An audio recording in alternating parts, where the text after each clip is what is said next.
विगत सरकार श्रीमंदिर प्रकल्प तैयारी करी समस्त उठा दोकानी को उच्छेद करते मासक 15,000 टकर सहायता राशि और दोकान घर तैयारी करने 25,000 टका अन्यत्र स्थानांतर व्यवस्था होता आउ 25,000 टका देना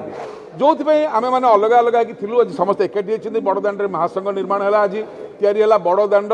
मिलित उठा दोकानी व्यवसायी महासंघ सबु संघ मिसिक तैयारी कले एवं आमर पचारिया कथा सेतेबेले चारिद्वार बंद थिला बड़दाण्ड गहली होता श्रीदाण्ड खोल नाला ए सरकार आइला पर चारिद्वार खोलीगला श्रीदाण्ड खोलीगला दाण्ड गहली नहीं आम अगस्ट मासर पैसा नौना कि आगुक नबू ना देले आम नहीं फेरइबू तो जेहेतु गरीब उठा दोकानी एटी कि ना पुरी में गोटे बड़दाण्ड गोटे समुद्र कूल 160 फुट जो बड़दाण्ड रहा आमर प्रस्ताव है एपटे 20 सेपटे 20 आडजस्ट करी आहरी 120 फुट आप रखु राष्ट्रपति प्रधानमंत्री दरकार 60 फुट 80 फुट ता बाद आपण एतक पाइले बड़दाण्ड जगिया दायित्व आमर वर्ल्ड क्लास बेंडिंग जोन पे मुख्यमंत्री आईन मंत्री और नगर उन्नयन विभाग मंत्री कहला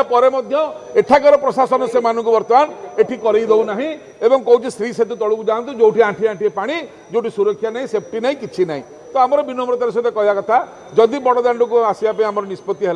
जदि सरकार एमको सहयोग न करती 2-4 दिन भितर हजार हजार संख्यार गरीब उठा दोकानी पेट पाटना मोटरसाइकेल रे भुवनेश्वर चाल गस्त हम मुख्यमंत्री आईन मंत्री नगर उन्नयन मंत्री और उपमुख्यमंत्री को सेठू भेटू दुख जनइबू 2 जदि से सफल न हबू ताले या परे तुरंत जेल भर आंदोलन हम और जेल भर आंदोलन जदि सफल न हबू ताले शांतिपूर्ण पुरी बंद पे डाकरा दिज्व पुरीवासी को जनईकिना से सफल न हबू ताले आगामी दिन में